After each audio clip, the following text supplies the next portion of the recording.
जयाच्या जनी जन्मनामार्थ झाला, जयाने सदा वास नामात केला. जयाच्या मुखी सर्वदा नाम कीर्ती, नमस्कार त्या ಬ್ರಹ್ಮ ಚೈತನ್ಯ ಮೂರ್ತಿ. ಶ್ರೀರಾಮ್ ಸಮರ್ಥ. ಎಲ್ಲ ಆತ್ಮಜ್ಯೋತಿಗಳಿಗೆ ಸಾಷ್ಟಾಂಗ ಪ್ರಣಾಮ. ಇಂದಿನ 17 ಡಿಸೆಂಬರ್ ಶ್ರೀ ಮಹಾರಾಜರ ಪ್ರವಚನ. ಸರ್ವ ದುಃಖಗಳ ಮೂಲವು ದೇಹ ಬುದ್ಧಿ ಆಗಿರುತ್ತದೆ. ಸರ್ವ ದುಃಖಗಳ ಮೂಲವು ದೇಹ ಬುದ್ಧಿ ಆಗಿರುತ್ತದೆ. ನಾನು ದೇಹ ಎಂಬುವ ಈ ಬುದ್ಧಿಯಿಂದ ಏನಾಗತ್ತಪ್ಪ, ಜೀವ ಸಿಕ್ಕಾಕೊಂಡು ಜನ್ಮ ಮರಣ ಚಕ್ರದಲ್ಲಿ ಸಿಕ್ಕಾಕೊಳ್ಳುತ್ತೆ. ನಾನು ದೇಹ ಇದ್ದೀನಿ, ನಾನು ಮನಸ್ಸಿದ್ದೀನಿ, ನಾನು ಚಿತ್ತಿದ್ದೀನಿ, ಇವೆಲ್ಲವೂ ಯೋಚನೆ ಮಾಡಿ ಆ ಜೀವ ಏನಾಗತ್ತಪ್ಪ, ದುಃಖಕ್ಕೆ ಕಾರಣ ಹೊಂದಿ ಜನ್ಮ ಮರಣ ಚಕ್ರದಿಂದ ಬಿಡುಗಡೆ ಹೊಂದಲಿಕ್ಕಾಗುವುದಿಲ್ಲ. ಏನು ಹೇಳ್ತಾರೆ ಶ್ರೀ ಮಹಾರಾಜರು? ಪರಮಾರ್ಥದ ವಿಷಯವು ಹಾಗೆ ನೋಡಿದರೆ ನಿಜವಾಗಿಯೂ ಕಠಿಣವಿರುತ್ತದೆ ಹಾಗೂ ಎಲ್ಲರಿಗೂ ಅನಿವಾರ್ಯವಿರುತ್ತದೆ. ಎಲ್ಲರಿಗೂ ಪರಮಾರ್ಥ ಅನಿವಾರ್ಯ, ನೋಡಿದ್ರೆ ಕಠಿಣ ಅನಿಸುತ್ತೆ. ಯಾಕೆ ಈ ವಿಷಯವನ್ನು ಬೇಕಾಗಿರುತ್ತದೋ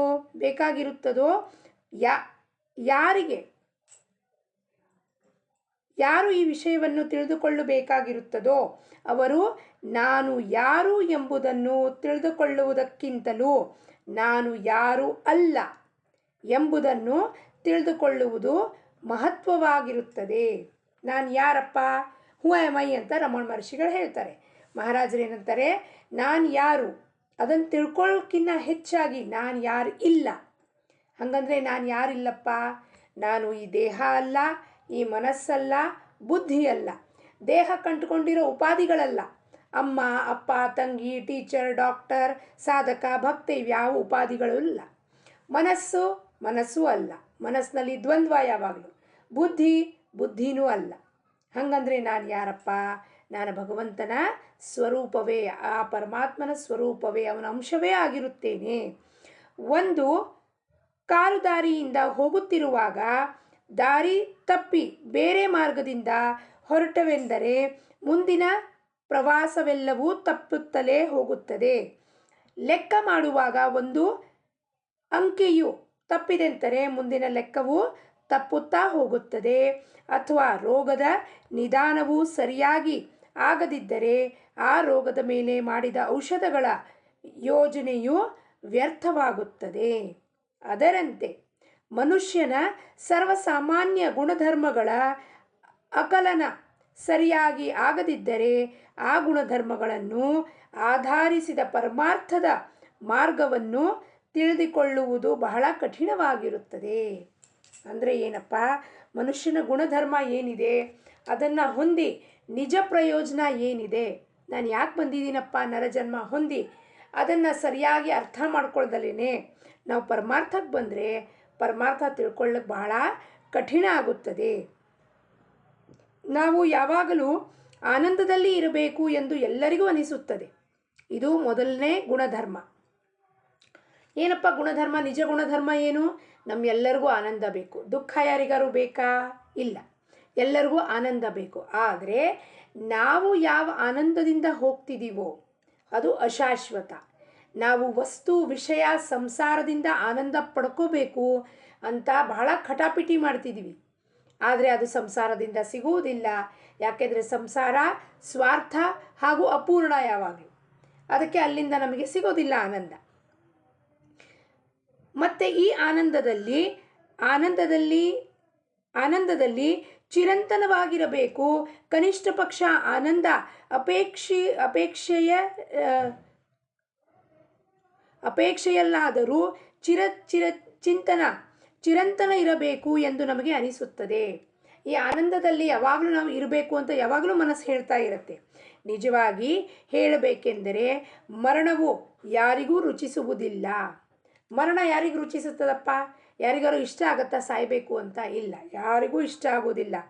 ಪರಮೇಶ್ವರನು ಆನಂದ ರೂಪವಾಗಿರುತ್ತಾನೆ, ಅವನು ಚಿರಂತನಾಗಿರುತ್ತಾನೆ.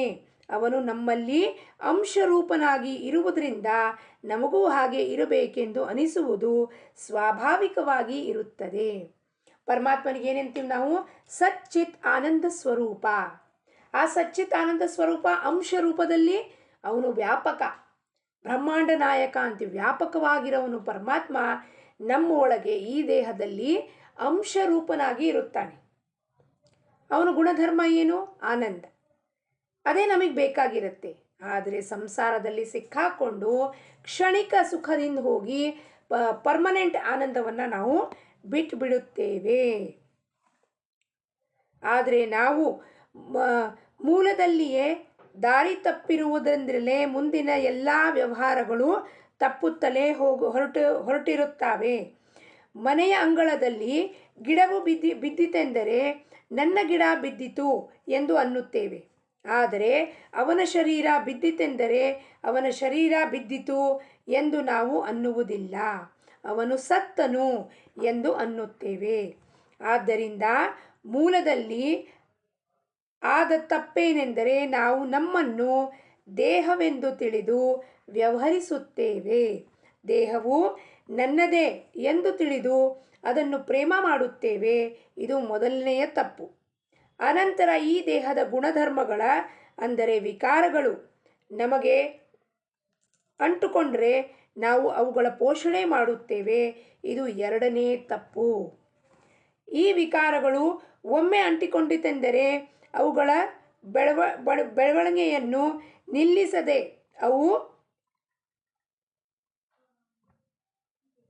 ಅವುಗಳ ಹಿಂದೆ ಹೋಗುವುದಲ್ಲದೆ ಅವುಗಳಿಗಾಗಿ ಪ್ರಸಂಗ ಬಂದಾಗ ನಮ್ಮ ಬುದ್ಧಿಯನ್ನು ಅಡವು ಇಡುತ್ತೇವೆ.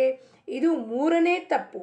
ಈ ರೀತಿ ತಪ್ಪಿನಿಂದ ತಪ್ಪು ಬೆಳೆಯುತ್ತಾ ಆಯುಷ್ಯದ ಲೆಕ್ಕವು ಸಂಪೂರ್ಣ ತಪ್ಪಿ ಹೋಗುತ್ತದೆ. ನಾನು ದೇಹ ಅಂತ ಅಂದ್ಕೊಳ್ಳೋದು ಮೊದಲನೇ ತಪ್ಪು. ದೇಹಕ್ಕೆ ಅಂಟುಕೊಂಡಿರೋ ವಿಕಾರಗಳು ಅದಕ್ಕೆ ಪೋಷಣೆ ಮಾಡೋದು ಎರಡನೇ ತಪ್ಪು. ಮೂರನೇದು ಆ ವಿಕಾರಗಳ ಹಿಂದೆ ಹೋಗಿ ಮನಸ್ಸನ್ನು ಕೊಟ್ಟು ಇಂದ್ರಿಯಗಳನ್ನು ಕೊಟ್ಟು ಅದು ಹೇಳ್ದಂಗೆ ಕೇಳಿಕೊಂಡು ನಮ್ಮ ಬುದ್ಧಿಯನ್ನು ಬದಿಗಿಟ್ಬಿಟ್ಟು ಅದು ಮೂರನೇ ತಪ್ಪು. ಈ ರೀತಿ ತಪ್ಪಿನಿಂದ ತಪ್ಪು ಮಾಡುತ್ತಾ ಆಯುಷ್ಯದ ಲೆಕ್ಕವು ಸಂಪೂರ್ಣವಾಗಿ ತಪ್ಪಿ ಹೋಗುತ್ತದೆ. ಒಂದು ಮರವನ್ನು ಕಡಿಯಬೇಕಾಗಿದ್ದರೆ ಮೊದಲು ಅದರ ಟೊಂಗೆಗಳನ್ನು ಕಡಿಯಬೇಕಾಗುತ್ತದೆ. ಅನಂತರ ಅದರ ಬಡ್ಡೆಯನ್ನು ಕಡಿಯುತ್ತಾರೆ. ಅದರಂತೆ ನೀತಿ ಧರ್ಮದಿಂದ ವ್ಯವಹರಿಸುವುದೆಂದರೆ ದೇಹಕ್ಕೆ ಅಂಟಿಕೊಂಡ ಟೊಂಗೆಗಳನ್ನು ಕಡಿಯುವುದೇ ಆಗಿರುತ್ತದೆ. ಎರಡನೆಯ ಯೋಜನೆ ಏನೆಂದರೆ ಸಗುಣ ಭಕ್ತಿ ಮಾಡಬೇಕು. ಸಗುಣ ಭಕ್ತಿ ಮಾಡುವಾಗ ಮನುಷ್ಯನು ಕ್ಷಣವಾದರೂ ತನ್ನನ್ನು ತಾನು ಮರೆಯುತ್ತಾನೆ ಹಾಗೂ ನಾನು ನಿನ್ನವನು ಇರುತ್ತೇನೆ ಎಂದು ಅನ್ನುತ್ತಾನೆ. ಸಗುಣ ಭಕ್ತಿ ಎರಡನೇ ಉಪಾಯ. ಸಗುಣ ಭಕ್ತಿ ಮಾಡ್ತಾ ಮಾಡ್ತಾ ಮಾಡ್ತಾ ತನ್ಮಯರಾಗಿರ್ತೀವಿ. ಒಮ್ಮೊಮ್ಮೆ ಹೆಂಗಾಗಿರುತ್ತೆ, ಪೂಜೆ ಮಾಡ್ತಾ ಮಾಡ್ತಾ ಮರ್ತೋಗ್ಬಿಟ್ಟಿರ್ತೀವಿ. ಎಷ್ಟೊತ್ತಾಗಿದೆಯಪ್ಪ, ನಾವು 1 ಗಂಟೆಗಳ ಕಾಲ ಪೂಜೆ ಮಾಡೋದನ್ನ ನನಗೆ ಧ್ಯಾಸನೇ ಇರಲಿಲ್ಲ. ಜಪ ಮಾಡ್ತಾ ಮಾಡ್ತಾ ಮಾಡ್ತಾ ತನ್ಮಯರಾದರೆ ನಾವು ಎಷ್ಟೊತ್ತು ಜಪ ಮಾಡಿದ್ದೀವಿ ಅನ್ನೋದು ಗಮನಕ್ಕೆ ಬರೋದಿಲ್ಲ.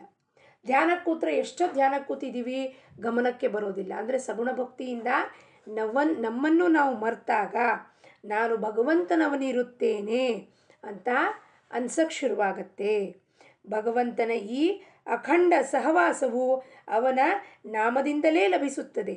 ಈ ನಾಮದ ಸಹವಾಸದಿಂದ ಇರುವುದರಿಂದ ದೇಹದ ಮೇಲಿನ ಪ್ರೇಮವು ತಾನಾಗಿಯೇ ಕಡಿಮೆಯಾಗುತ್ತದೆ ಹಾಗೂ ದೇಹವು ರಚಿಸಿದ ಪ್ರಪಂಚದ ಮೇಲಿನ ಪ್ರೇಮವು ಕಡಿಮೆಯಾಗುತ್ತದೆ.